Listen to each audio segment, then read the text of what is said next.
नमस्कार सभी साथियों को स्वागत करता हूं सभी का इस YouTube चैनल पर। साथियों, आज के इस वीडियो में हम बाल विकास व शिक्षा शास्त्र के पेपर नंबर 15 को हल करेंगे। संपूर्ण सिलेबस से 30 बहुत ही महत्वपूर्ण प्रश्नों को लिया गया है। ये जो आज का वीडियो है रीट प्री एग्ज़ाम के लिए, रीट मेंस के लिए, साथ ही first grade, second grade, CTET या अन्य राज्य की जो कोई शिक्षक भर्तियां हैं उन सभी के लिए ये वीडियो काफ़ी उपयोगी रहेगा। तो चलिए शुरू करेंगे आज के इस वीडियो को। प्रत्येक प्रश्न को अच्छे से हल करके आगे बढ़ते हुए इस वीडियो को पूरा करेंगे साथियों। पहला प्रश्न यहाँ पर आपसे पूछ रहा है, व्यक्तित्व का पहला अफ्राइडीय प्रतिमान किसने दिया? इरिक एरिक्सन ने, आल्पोर्ट ने, पावलोव ने या फिर स्टर्नबर्ग ने? तो इनमें से देखो, व्यक्तित्व का पहला अफ्राइडीय मतलब जो फ्राइड से संबंधित नहीं है।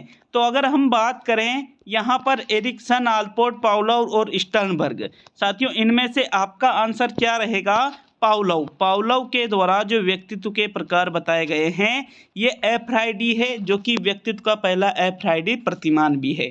तो तीसरा विकल्प पहले प्रश्न का सही आंसर है।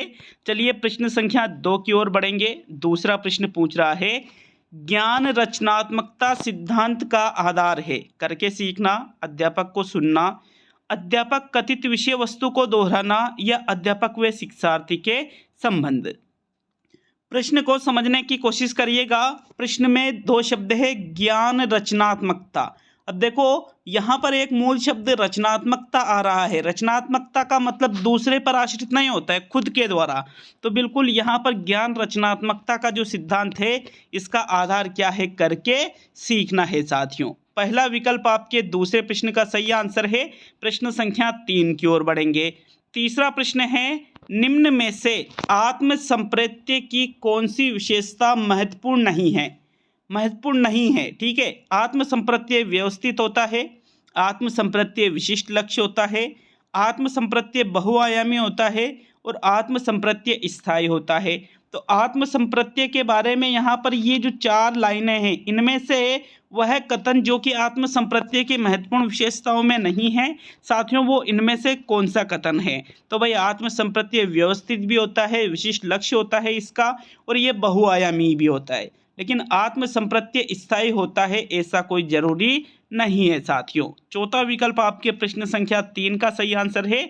चलिए प्रश्न संख्या 4 की ओर बढ़ेंगे। चौथा प्रश्न देखेंगे, लेकिन चौथे प्रश्न को देखने से पहले सूचना दे दूं आप सभी को कि जो study with PN Lodha application play store पर उपलब्ध है उस पर रीट प्री के लिए कोर्स चला रखा है। रीट प्री लेवल 1 के लिए भी और लेवल 2 के लिए भी, जो पात्रता परीक्षा का आपका एग्जाम होता है साथियों। देखो वैसे तो कोर्स में मैंने बहुत सारे टेस्ट टॉपिक वाइज डाल रखे हैं, लेकिन आज से बिल्कुल आपके लेवल 1 के और लेवल 2 के, आप यूँ मानिए रोजाना 4 टेस्ट आपके आज से शुरू कर दिए जाएंगे। और दिन तो आपके 1-2 टेस्ट आते थे, लेकिन आज से इस कोर्स पर रोजाना आपको 4 जो टेस्ट है टॉपिक वाइज करवाए जाएंगे। लेवल 1 के लिए भी और लेवल 2 के लिए सब्जेक्ट के टेस्ट है उसकी मैं बात कर रहा हूँ। ऐप डाउनलोड का लिंक मैंने कमेंट बॉक्स में दे रखा है। फीस बिल्कुल नाममात्र रखी गई है, तो आप ऐप को डाउनलोड करके और पात्रता परीक्षा की यदि आप या आपके आसपास कोई तैयारी कर रहे हैं तो उनको जरूर बताइएगा साथियों। तो चलिए प्रश्न संख्या 4 को देखेंगे। निम्न में से कौन सा उद्देश्य संज्ञानात्मक क्षेत्र का नहीं है? सामान्यीकरण, अनुवाद करना, अनुप्रयोग करना और सचित्र विवरण। तो देखो संज्ञानात्मक क्षेत्र, संज्ञानात्मक है, भावात्मक है, क्रियात्मक है, अलग अलग ये क्षेत्र होते हैं। तो संज्ञानात्मक क्षेत्र में सामान्यीकरण करना, अनुवाद करना और अनुप्रयोग करना, तीनों ही चीज़ें आती है, लेकिन सचित्र विवरण संज्ञानात्मक क्षेत्र के अंतर्गत शामिल नहीं किया जाता है। आपके प्रश्न संख्या 4 का चौथा ही विकल्प सही रहेगा। प्रश्न संख्या 5 की ओर बढ़ेंगे। 5वां प्रश्न पूछ रहा है, पियाजे के अनुसार निम्न में से कौन सी अवस्था संप्रत्यों के संपूर्ण विकास की अवस्था है? अमूर्त संक्रियात्मक, मूर्त संक्रियात्मक, इंद्रिय जनित या पूर्व संक्रियात्मक। तो देखो जीन पियाजे ने जो सिद्धांत दिया था साथियों, इस सिद्धांत में इन्होंने 4 अवस्थाएं बताई थी। इंद्रिय जनित, फिर मूर्त, फिर यहाँ पर इंद्रिय जनित, पूर्व मूर्त और अमूर्त, ये 4 अवस्था इस क्रम में इन्होंने बताई थी। और यहाँ पर संप्रत्यों का संपूर्ण विकास जो है चौथी और अंतिम अवस्था जो इन्होंने बताई थी कौन सी साथियों, अमूर्त संक्रियात्मक अवस्था, जिसको औपचारिक संक्रियात्मक अवस्था भी कहते हैं। बिल्कुल इसी में संप्रत्यों का संपूर्ण विकास होता है। तो आपके प्रश्न संख्या 5 का पहला विकल्प सही है। नेक्स्ट छठे प्रश्न की ओर बढ़ते हैं। प्रश्न नंबर 6 पूछ रहा है आपसे, किशोरों में संज्ञानात्मक विकास की विशेषता है। प्रश्न को समझ करके उत्तर दीजिएगा। कार्यों की गति में वृद्धि, घनिष्ठ मित्रता में वृद्धि, सामाजिक जागरूकता में वृद्धि और तर्क के साथ समस्याओं के समाधान की योग्यता में वृद्धि। तो देखो, अगर हम बात करें कार्य करने की गति, घनिष्ठ मित्रता, ये दोनों ही चीज़ें संज्ञानात्मक विकास से संबंधित नहीं है। सामाजिक जागरूकता भी सामाजिक विकास से संबंधित है, ये भी आपका आंसर नहीं होगा। बल्कि आपका आंसर क्या है, तर्क के साथ समस्याओं के समाधान की योग्यता में वृद्धि, ये संज्ञानात्मक विकास की विशेषता है। ठीक है, कौन सी अवस्था में, किशोर अवस्था में। चौथा विकल्प छठे प्रश्न का आंसर है साथियों। प्रश्न संख्या 7 को देखते हैं। 7वां प्रश्न, निम्न में से कौन सी तकनीक व्यक्ति के संवेगों को नियंत्रित करने में सहायक नहीं है? दमन, प्रतिस्थापन, पृथक्करण और प्रतिगमन। तो देखो, जिस तकनीक में व्यक्ति संवेगों को नियंत्रित करने में सहायक नहीं कर पाता है, तो पृथक्करण, प्रतिस्थापन, प्रतिगमन में तो सहायक है ये विधियां, लेकिन दमन में क्या किया जाता है, संवेगों को अपने अंदर दबा लिया जाता है और वो कभी ना कभी बाहर आते हैं, तो फिर ये नियंत्रित कहाँ हुआ। इस वजह से आपके पहला विकल्प जो है प्रश्न संख्या 7 का सही आंसर है।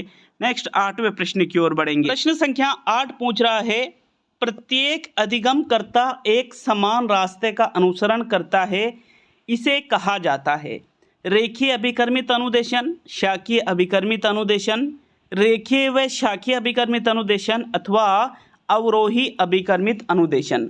तो देखो, प्रत्येक अधिगमकर्ता जो सीखने वाले हैं सभी एक समान रास्ते का अनुसरण कौन से अभिकर्मित अनुदेशन में करेंगे साथियों, रेखीय अभिकर्मित अनुदेशन में। और रेखीय अभिकर्मित अनुदेशन किसके द्वारा दिया गया, स्किनर के द्वारा दिया गया। आपके प्रश्न संख्या 8 का पहला विकल्प सही है। नेक्स्ट 9वें क्वेश्चन को देखते हैं। 9वां प्रश्न पूछ रहा है, क्रियात्मक अनुसंधान के बारे में सही नहीं है नवीन तथ्यों व सिद्धांतों का प्रतिपादन करना, स्थानीय समस्याओं का अध्ययन करना, सामान्यीकरण नहीं किया जाता है, या क्रियात्मक अनुसंधान व्यक्तिनिष्ठ व व्यवहारिक होता है। तो भाई, क्रियात्मक अनुसंधान जो है, एक्शन रिसर्च जिसको कहते हैं, स्टीफन एम कोरे क्रियात्मक अनुसंधान के जनक है साथियों। और अगर हम देखें कि कौन सा कथन सही नहीं है, तो जो पहला कथन है, नवीन तथ्यों व सिद्धांतों का प्रतिपादन करना, जी नहीं, नए सिद्धांत इसमें नहीं बनाए जाते हैं। तो पहला विकल्प जो है 9वें प्रश्न का आंसर सही है, क्योंकि ये जो है क्रियात्मक अनुसंधान के बारे में सही नहीं है। प्रश्न संख्या 10 को देखते हैं। उच्च संप्रत्यय की सांकेतिक विशेषता है दिवा स्वप्न देखना, आत्मविश्वास की कमी, उच्च बुद्धि या उच्च अभिक्षमता। तो भाई, बहुत ही लॉजिकल प्रश्न है। देखो, दूसरे और पहले विकल्प को तो आप हटा सकते हो कि दिवा स्वप्न देखना और आत्मविश्वास की कमी होना ये उच्च संप्रत्यय की विशेषता नहीं है, बल्कि साथियों 10वें प्रश्न का सही आंसर, तीसरे और चौथे में उलझने वाली बात है। तो यहाँ पर उच्च संप्रत्यय की सांकेतिक विशेषता क्या है, उच्च अभिक्षमता, न कि उच्च बुद्धि। चौथा विकल्प आपके प्रश्न संख्या 10 का सही आंसर है। प्रश्न संख्या 11 की ओर बढ़ेंगे। 11वां प्रश्न क्या पूछ रहा है, निम्न में से कौन सा कथन सही नहीं है। जो कथन सही नहीं है वो देखना है। आवश्यकता बचपन की शारीरिक अवस्था नहीं है, अंतर्नोद आवश्यकता का मनोवैज्ञानिक परिणाम है, आवश्यकता व अंतर्नोद समान नहीं समानांतर है, मूल प्रत्यय आंतरिक जैविक बल है। तो जो कथन सही नहीं है वो 11वें प्रश्न में बताना है। भाई देखो, जो मूल प्रत्यय होती है बिल्कुल आंतरिक जैविक बल है, आवश्यकता व अंतर्नोद समान नहीं है बल्कि क्या है, समानांतर, ये भी सही है। अंतर्नोद आवश्यकता का मनोवैज्ञानिक परिणाम है, ये भी बिल्कुल सही है। लेकिन आवश्यकता बचपन की शारीरिक अवस्था नहीं है, बिल्कुल है, क्यों नहीं है। आपके पहला विकल्प जो है ये कथन सही नहीं है, तो 11वें प्रश्न में पहला विकल्प आपका आंसर होगा। 12वें प्रश्न में पूछा जा रहा है, अभिप्रेरणा के संदर्भ में सही क्रम इंगित कीजिए। परिणोद आवश्यकता प्रोत्साहन, प्रोत्साहन आवश्यकता परिणोद, आवश्यकता परिणोद प्रोत्साहन, या आवश्यकता प्रोत्साहन परिणोद। तो भाई देखो, सबसे पहले क्या आता है, आवश्यकता। सबसे पहले क्या आता है, आवश्यकता। तो परिणोद और प्रोत्साहन, पहला और दूसरा तो गलत। उसके बाद में क्या आता है साथियों, परनोद, और उसके बाद में परनोद या अंतर्नोद भी इसको हम कहते हैं, और इसके बाद में लास्ट में क्या आता है, प्रोत्साहन। ये बिल्कुल अभिप्रेरणा के संदर्भ में सही क्रम है। तो आपके तीसरा विकल्प 12वें प्रश्न का आंसर है। प्रश्न संख्या 13 में पूछा जा रहा है, सृजनात्मकता एवं बुद्धि के संबंध में कौन सा कथन सही है। व्यक्ति जितना अधिक बुद्धिमान होगा उतनी ही सृजनात्मकता होगी। बुद्धि परीक्षणों द्वारा सृजनात्मकता का सही परीक्षण हो सकता है। तीसरा है, सृजनात्मकता के लिए प्राय औसत से अधिक बुद्धि होनी चाहिए। और चौथा है, बुद्धि परीक्षणों एवं सृजनात्मक परीक्षणों की विषय वस्तु में कोई अंतर नहीं होता है। अंतर होता है क्योंकि बुद्धि परीक्षण अलग होते हैं और सृजनात्मक परीक्षण अलग होते हैं, तो ये गलत। चौथा हटा दीजिए। तीसरा कह रहा है सृजनात्मकता के लिए प्राय औसत से अधिक बुद्धि होनी चाहिए, सही है यहाँ तक। तो दूसरा क्या कह रहा है, बुद्धि परीक्षणों द्वारा सृजनात्मकता का सही परीक्षण हो सकता है, नहीं, क्योंकि सृजनात्मकता का परीक्षण तो सृजनात्मक परीक्षणों से होगा। व्यक्ति जितना अधिक बुद्धिमान होगा उतनी ही सृजनात्मकता होगी, ऐसा कोई जरूरी नहीं है। एक सृजनात्मक बालक बुद्धिमान होता है, लेकिन प्रत्येक बुद्धिमान बालक सृजनात्मक हो, ये कोई जरूरी नहीं है साथियों। इस वजह से आपके जो तीसरा विकल्प है प्रश्न संख्या 13 का सही आंसर है। प्रश्न संख्या 14 को देखेंगे। 14वां प्रश्न है, बुद्धि का स्वरूप बिजली के समान होता है, इसे मापना आसान है लेकिन परिभाषित करना कठिन है। किसका कथन है ये, बिने का, जेनसन का, गार्डनर का या स्पीयरमैन का। तो बुद्धि से संबंधित ये जो कथन कहा गया है कि बुद्धि का स्वरूप कैसा होता है, बिजली के समान, इसे मापना आसान है लेकिन परिभाषित करना कठिन, ये कथन किसके द्वारा कहा गया है, जेनसन के द्वारा कहा गया है। दूसरा विकल्प आपके प्रश्न संख्या 14 का सही आंसर है मित्रों। प्रश्न संख्या 15 पूछ रहा है आपसे, EQ व IQ उदाहरण है। EQ और IQ साथियों, एक आपके संवेगात्मक बुद्धि और एक आपके बुद्धि लब्धि, ये दोनों ही प्राप्त व प्रदत्त, मानक प्रदत्त, निकल गए प्रदत्त या व्यक्तिगत प्रदत्त, तो ये दोनों ही क्या है, मानक प्रदत्त है ये। दूसरा विकल्प आपके प्रश्न संख्या 15 का सही आंसर होगा। प्रश्न संख्या 16 की ओर बढ़ेंगे।